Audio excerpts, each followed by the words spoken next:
आणि एक काँग्रेस असताना एवढं घवघवीत यश असं त्यावेळेस 92ला मिळालं होतं काँग्रेस पक्षाला ह्याच लेवलचं. आणि साधारणपणे एक तिसरा मुद्दा की साधारण डेटा जर तुम्ही काढून बघितला देशाचाच, जे सत्तेमध्ये असतात ना जास्ती करून लोकल बॉडी इलेक्शन तेच जिंकतात. हा साधारण डेटा मोठा गेल्या 25 वर्षाचा तुम्ही डेटा ॲनालिसिस केला तर तुम्हाला कळेल. त्याच्यामुळे एक आत्मचिंतन करणे, दुसरं अशा गोष्टी आधी झाल्या आहेत का तर झाल्या आहेत. आणि जास्त करून डेटा जेव्हा तुम्ही ॲनालाइज करता की लोकल बॉडी इलेक्शन जास्ती करून सत्ताधारी जिंकतात. पालिका निवडणुकीच्या निकालानंतर जे आपल्या समोर आले राष्ट्रवादीच्या संदर्भामध्ये आता येणाऱ्या आगामी निवडणुका या सगळ्या याच्यामध्ये शरद पवार कुठेही दिसले नाही. त्याच्यामुळे सातत्याने ही चर्चा होते की शरद पवार राजकारणातून निघून गेलेत का किंवा त्याच्या मागचं कारण काय आहे. एक तर ते गेल्या 20 वर्षात कुठल्याही कॉर्पोरेशन, नगरपालिका, महानगरपालिका, जिल्हा परिषद या इलेक्शनमध्ये ते कधीच इन्व्हॉल्व नसतात. गेल्या 20 वर्षात कधीच नाही. 20 एक वर्ष मलाही आठवत नाही की ते न तिकीट न प्रचार ते लोकसभेचा आणि विधानसभेचा प्रचार करतात, बाकी नाही करतात. काँग्रेस वेगळी लागली आता वाटतं की त्यांच्या सीट जादा जर बघितल्या जागा आलेल्या महायुतीच्या तर काँग्रेस आणि तुम्ही सगळे एकत्र पाहिजे होतं. माझा पहिल्या दिवसापासून आग्रह आहे की महाविकास आघाडी प्लस जर लढलं पाहिजे. हे मी सातत्याने म्हणजे तुमच्याशी माध्यमांच्या मधूनही माझा म्हणजे शेवटच्या दिवसापर्यंत पुण्याला आणि मुंबईला माझा प्रयत्न चालला होता. राऊत साहेबांनी किती प्रयत्न केले, उद्धवजी स्वतः बोललेले. त्याच्यामुळे असं काही नाही आहे की आम्ही मीडियावर एक म्हणतो आणि कृती वेगळी आहे. आम्ही शेवटपर्यंत काँग्रेस आणि आम्ही एकत्र यावं मुंबईत आणि पुण्यात, ह्याच्यासाठी आम्ही सगळ्यांनीच प्रचंड प्रयत्न तेव्हा केले. हे बघा, आता चुका काढण्यासाठी तर आपण बसलेलो नाही आहे ना. आता तू मेमे करण्यात, मग तुम्ही मला विचारणार, मग तुम्ही काँग्रेसला जाऊन विचारणार, मग ते काहीतरी बोलणार, मग ते न्यूज 24 तास चालणार. त्याच्यातून निष्पन्न काहीच होणार नाही ना. ना तुमचं भलं, ना माझं भलं, ना राज्याचं भलं. आणि वास्तवतेत जगूया ना. आता जर तर मध्ये can't be a prisoner of the past and history. तेथून फक्त शिकायचं असतं आणि पुढे जायचं असतं.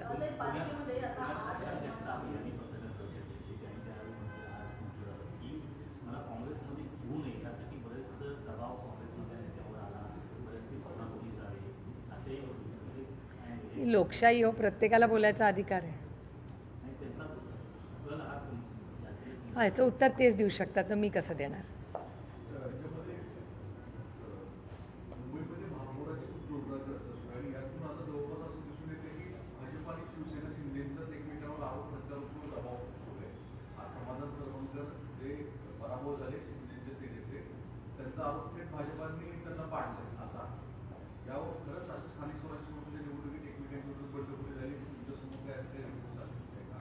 गोष्टी होत राहतात. खरंच काय झालं आहे, ती इलेक्शन झाल्या जिल्हा परिषद लागली आहे. त्याच्यामुळे आता आम्ही जिल्हा परिषदच्या मध्ये, त्याच्यामुळे दोन्ही इलेक्शन झाल्यावरच पूर्ण डेटा ॲनालिसिस काही सीट्सचा सायमल्टेनियसली चाललेलाच आहे. आणि अनेक ठिकाणी आमच्याकडून जे काँग्रेस BJPमध्ये आमच्याकडून जे 25-30 लोक गेले दोन्ही राष्ट्रवादीमधून, ते सगळे निवडून आले पुण्यात. त्याच्यामुळे तो जो टॅलेंट पूल त्यांनी घेतला आमच्याकडून, त्याच्यातून भारतीय जनता पक्षाचे खूप नंबर्स वाढले ना.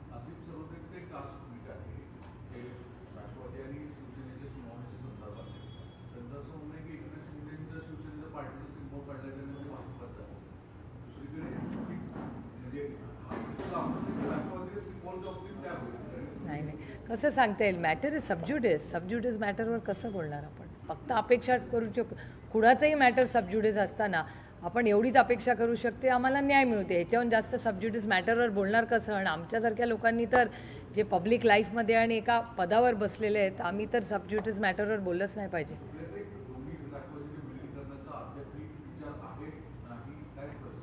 दोन्ही बाजूला ना आम्ही प्रस्ताव दिला ना त्यांनी प्रस्ताव दिला.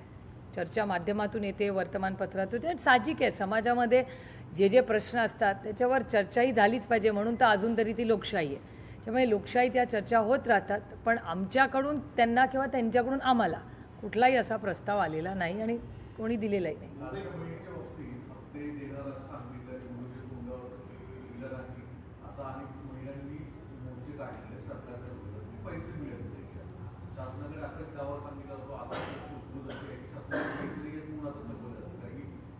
महापालिकेची संपली, जिल्हा परिषद सुरू झाली, हा पैसा जो मागच्या महिन्यात थांबलेला.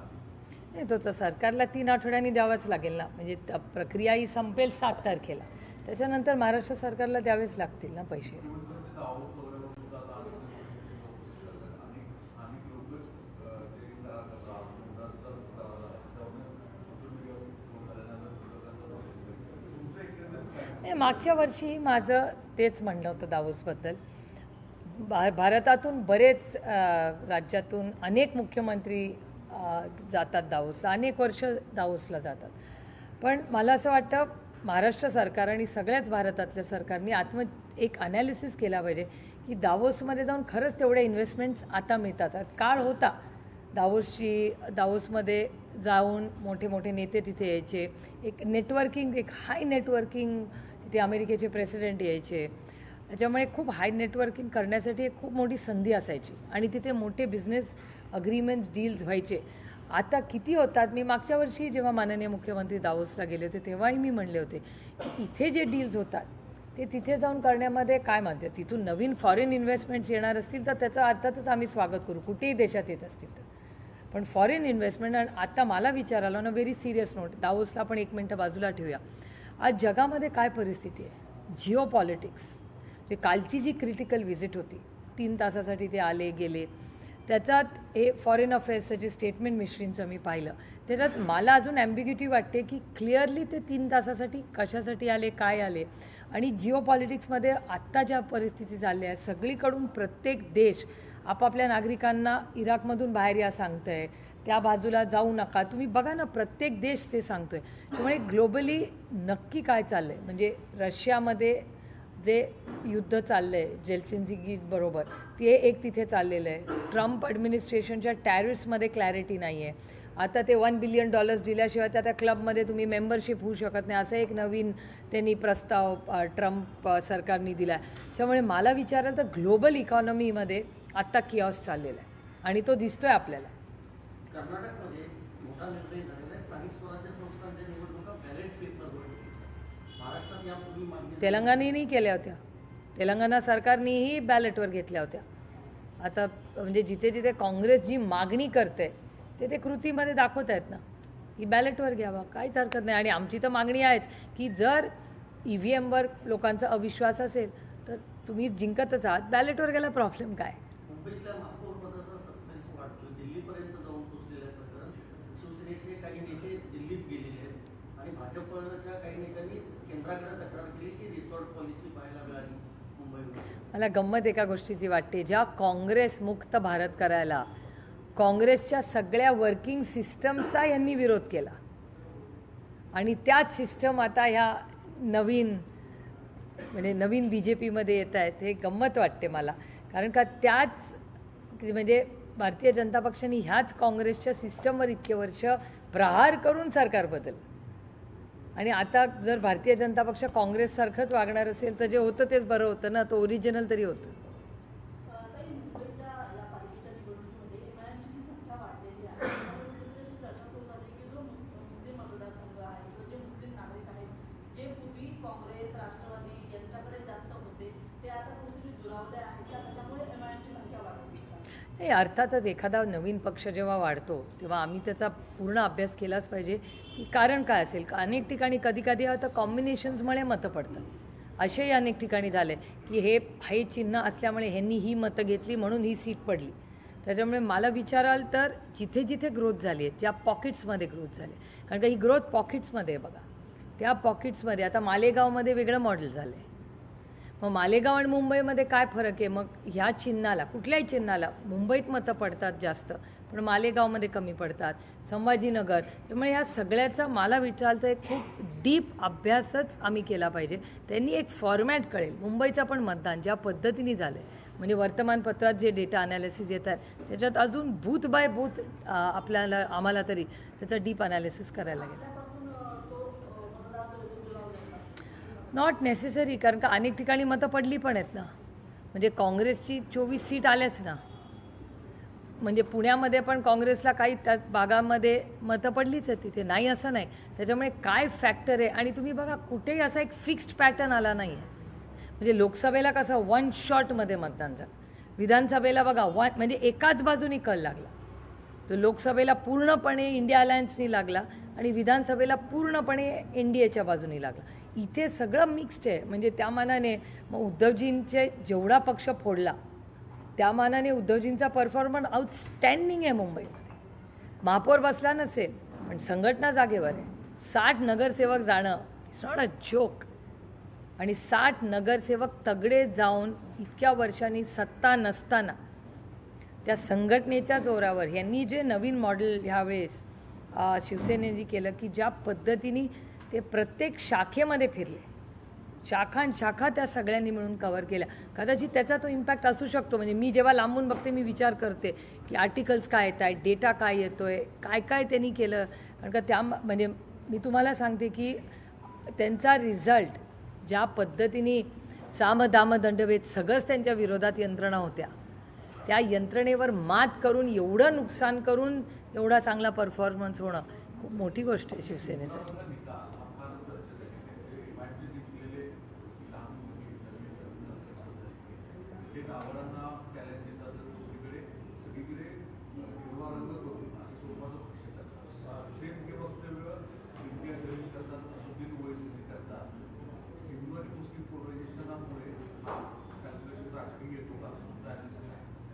नाही, हे बघा अनेक कारणं असतात. कुठल्या इलेक्शनला एक कारण कधीच नसतं. मग म्हणून मी म्हटलं की आम्ही आत्मचिंतन केलं पाहिजे की आम्ही कुठे कमी पडलो. त्याच्यामुळे आमचा तो पूर्ण अनालिसिस केल्याशिवाय आणि नुसतं असं पॉकेटमध्ये नाही, पहिलं लार्जर पिक्चर मग बूथ बाय बूथ. म्हणजे आम्ही प्लस किंवा मायनस दोन्ही बूथ बाय बूथ कुठे झालो. म्हणजे मी माझ्या लोकसभा मतदारसंघाचा नेहमी तसा अनालिसिस करते. प्लस झालो चला ठीक आहे ह्याचा नंतर करू, पण बूथ बाय बूथ काय कारण आहे मायनस असण्याचं. मग त्या आणि कधी अनेक वेळा 2-2 बूथांवर वेगळी कारणं असू शकतात. काही अगदी लोकलाइज्ड पण कारणं असू शकतात. त्यामुळे त्याचा पूर्ण अभ्यास केल्याशिवाय. आणि बघा ना, it's not one size fits all. असं नाही ना वन वे झालं आहे. खूप वेगळे मॉडेल्स प्रत्येक शहरात प्रत्येक जागेमध्ये झाले. त्यामुळे ते आता आम्हाला त्याचा लोकलाइज करून अभ्यास करावा लागेल की काय नक्की कमी, कुठे आम्ही कमी पडलो. मुंबईमध्ये गेल्या वेळेला मुंबई महानगरपालिकेमध्ये आपले 9 नगरसेवक होते. त्या 9 नगरसेवकांना थेट 1वर येणं, याचं आत्मचिंतन किंवा आत्मपरीक्षण तुम्ही काय केलेलं आहे, काय कारण? एक तर आम्ही 11 सीट लढलो एक तर, आणि आमचा पक्ष फोडलाच ना. आमचे सगळे आमदार खासदार सगळंच सामदाम दंडभेद सगळंच घेऊन गेले ना. आम्हाला पार चिन्हापासून सगळं नवीन करायला लागलं होतं. त्यामुळे तसं बघायला लागलं तर आमचं हे 2.5 वर्षाचंच सगळं चाललं आहे जे चाललं आहे. आम्ही महाराष्ट्राच्या लोकांचे आम्ही किती आभार मानले तरी कमी आहे की पहिल्या शॉटमध्येच आमचे 8 खासदार निवडून आले. ते आमचं भाग्य आणि लोकांचा आमच्यावरचा विश्वास तेव्हाचा की. आणि फॉर्च्युनेटली आज पार्लमेंटचा डेटा काढला तर आमचे सगळे निवडून आलेले. मी नाही, 7 जणांचं मी बोलते, 7 जणांचा पार्लमेंटरी परफॉर्मन्स आज जर तुम्ही 2.5 वर्षाचा काढला तर they are one of the top performance. हे जर लोकसभेला होत आहे तर त्यानंतर आता जवळपास 1.5 वर्षानंतर मुंबई महानगरपालिका झाली. म्हणजे चिन्ह लोकांपर्यंत नाही, चिन्ह हा इश्यूच नाही आहे. चिन्ह हा कधीच इश्यू नसतो असं मला वाटतंय. कदाचित बाकी कोणाचं मत वेगळं असेल. ह्या राज्यातला मतदार हा अतिशय हुशार आहे. तो कधीच चिन्हाच्या बाबतीत कन्फ्यूज नसतो. आणि हे मी माझ्या आणि अमोलदादाच्या इलेक्शनवरनं सांगते, बाकी कुणाचं स्वतःवरनंच उदाहरण देते. आम्हाला इतकं उशिरा चिन्ह मिळालं, त्या मानाने आमचं चिन्ह पोचलं का नाही देवालाच ठाऊक. आणि आम्ही दोघं 1.5 लाखांनी निवडून आलो. त्याच्यामुळे तो काळ, त्याची कारणं ते वेगळं. त्याच्यानंतर अर्थातच लाडकी बहीण योजना आणि त्यानंतर जो ह्यांचं काय त्यांची आघाडी जी युती आहे त्यांची, त्या युतीने केलेलं काम. आणि साधारण मी मगाशी म्हणले तरी लोकल बॉडी इलेक्शन्स हे या देशाचा कुठल्याही राज्याचा 25 वर्षाचा इतिहास काढून बघा, ते जास्ती करून जे सत्तेमध्ये असतात त्यांनाच ते मिळतं. आम्ही होतो तेव्हा हेच मॉडेल होतं.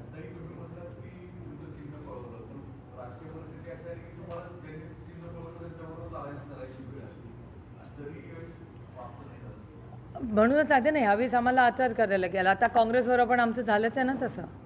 आम्ही आणि काँग्रेस ताकदीने एकामेकाच्या विरोधात 98ला जेव्हा पवारसाहेबांना पक्षातून काढलं तेव्हा ताकदीने आम्ही लढलोच नाही एकामेकाच्या विरोधात. त्याच्यानंतर 15 वर्ष महाराष्ट्रामध्ये आणि 10 वर्ष केंद्रात अतिशय सुखाने संसार केला आम्ही. NDA आपलं UPA 1 and 2 आणि महाराष्ट्रात 15 वर्ष सलग सरकार आलं.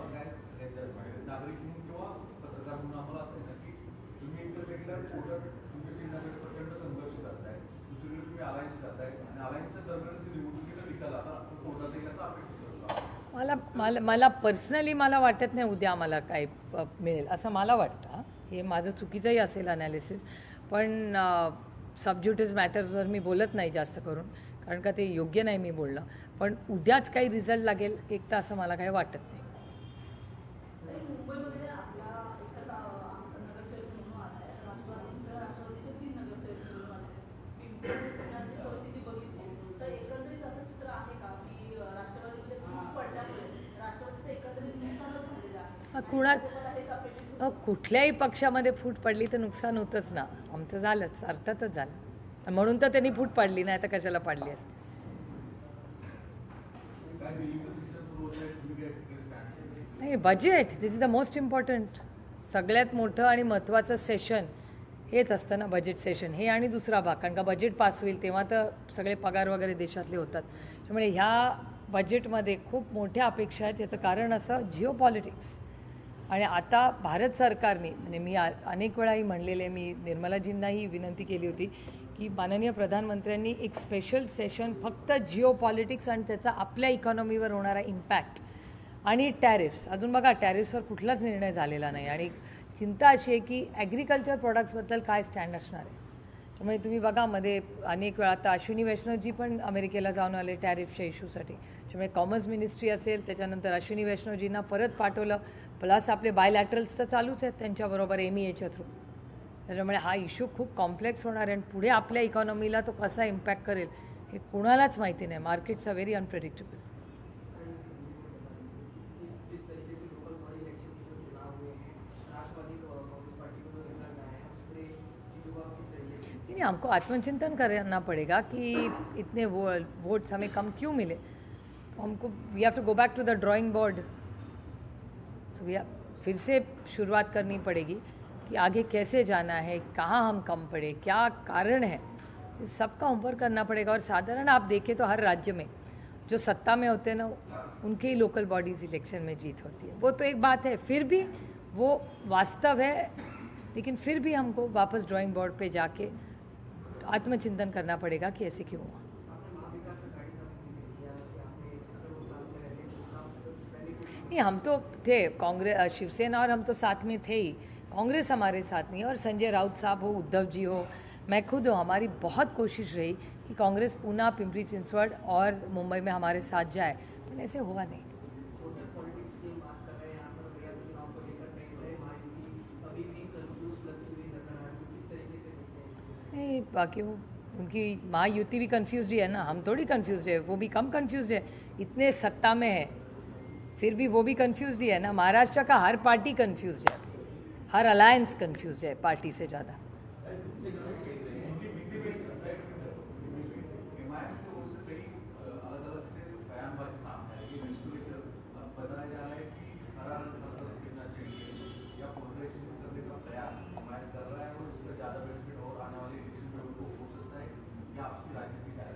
नहीं, कह नहीं सकते क्योंकि हर तरफ वोटिंग पैटर्न अलग रहा है महाराष्ट्र में. ऐसे वन साइज फिट्स ऑल नहीं हुआ है. जैसे लोकसभा में 1 वे वोटिंग हुआ और विधानसभा में 1 वे वोटिंग हुआ. कॉरपोरेशन में हर एरिया में अलग अलग मॉडल्स आ रहे हैं. तो मेरे ख्याल से 10-15 दिन में पूरा उसका एनालिसिस करके देखना पड़ेगा कि ये ऐसे डिसरप्शंस क्यों हैं. हर जगह स्टैंडर्डाइज वोटिंग नहीं हुआ है महाराष्ट्र में. प्रधानमंत्री ने कहा है, जब मुंबई टीएमसी के रिजल्ट आए तब उन्होंने आसाम में कहा कि लोगों ने बीजेपी को पसंद किया है. 29 राज्यों में से 25 राज्य ऐसे हैं जहाँ पर बीजेपी को पसंद किया है. 90% लोग जो है उससे ज़्यादा लोग बीजेपी को पसंद कर रहे हैं. कैसे देखते हैं उनके इस बयान को? और कि देश के प्रधानमंत्री है, उनको बोलने का अधिकार है. लेकिन इस देश में 50% से ज़्यादा वोटिंग ही नहीं होता. तो 50% लोग तो वोट ही नहीं कर रहे इस देश में. उसमें से 30% या 20-25% उनको वोटिंग करते हैं. तो उस हिसाब से अगर गिनती करो तो 25-30 70% का लोगों का तो ओपिनियन ही नहीं. और इस बार आपने देखा है नोटा कितना चला है. नोटा मतलब वो नोटा नहीं, वो तो आपने टीवी पे दिखाया. वो दूसरा वाला नोटा बटन दबाने वाला, वो बहुत चला है. ऐसा डेटा दिखा रहा है भारत सरकार, महाराष्ट्र सरकार का. कोल्हापूरमध्ये भाजपची एक बैठक झाली. निवडणुकी संदर्भातल्या उमेदवारांची मुलाखती होती. त्या बैठकीला थेट समर्जित गाडगेंची उपस्थिती होती. चंद्रकांत पाटलांनी असं म्हटलं, त्यांचा फक्त प्रवेशाचा मुहूर्तच बाकी आहे. हो, मी तुमच्या चॅनलवर पाहिली ती बातमी. त्यांनी चिन्ह काढून काहीच म्हणजे त्यांचं फक्त नाव लिहिलं आहे. हे मी तुमच्या चॅनलवर पाहिली ती बातमी. मला खरं 2-4 दिवसात त्या इलेक्शनच्या धावपळीत मला वेळ नाही झाला, पण मी जरूर समर्जित घाटगेंना विचारेन की काय नवीन त्यांचा काय नवीन प्रस्ताव आहे, पोझिशन काय आहे, हे मी जरूर विचारेन. पण तुमच्या चॅनलवर मी पाहिली ती बातमी. यूएई के प्रेसिडेंट 3 घंटे के लिए राज्य में गए थे प्रधान, आप मुलाकात को कैसे देख रहे हैं? पता नहीं, पर मिश्री जी का स्टेटमेंट आया हुआ है.